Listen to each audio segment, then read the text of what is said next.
I've known him for about 15 years. We used to work together before he was a coach, when he was a realtor. We sat actually right next to each other, and I learned a lot from him. I thought he was an amazing realtor and a great friend. We interacted a lot. Mike was always willing to offer his help to everyone. And I learned several things that I still do. For example, I call every one of my clients once a week. I learned that from him. I definitely interview everybody in the office first. I never go out with a client that I haven't first met. I make sure that I explain to them everything, the whole process from beginning to end, so there's no surprises. And basically, I learned to be very honest and truthful with the clients, and so that I could do everything the right way. He's been speaking at my real estate classes and giving great advice to my students, motivating them. I know that one student actually hired him to coach, and I just spoke to him the other day, and he's amazed with all the great information that he got. And I'm still learning things. When Mike speaks at my classes, I'm still learning. You know, I learned about the Safe Island, which I actually didn't know.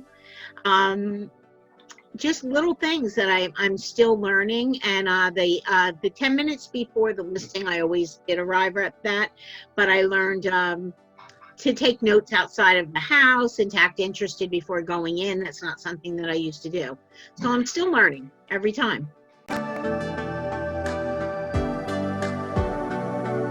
Exceeded everybody. I get text messages, emails afterwards saying, "Oh, you weren't kidding. That was the greatest. It was so motivating."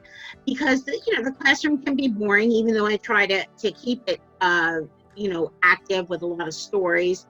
When Mike comes in and speaks, when the people are ready to be done, they love ending with that. They're psyched. They're ready to go and take their state test. They're ready to get out there and make some money. He motivates them, and I start from the beginning saying, I hope I can get him. I hope I can get him. And, they're so excited, and I would never have another coach come in because it just wouldn't be the same. I just won't have one at all. I tell everyone that it's money well spent. If they can afford to do it, I think it's something that they should do first off before anything else. To have a professional tell them what to do with the 2 hours of phone calls a day and and everything. These are things that as seasoned agents we do, because if we don't, we're not going to have any business. If there's no prospecting. But new agents don't know that. And that's why so many agents didn't make it, because they didn't put the effort in. So I tell them, listen to everything Mike says, and if there's some way that you can afford to hire him, hire him. And one person did. So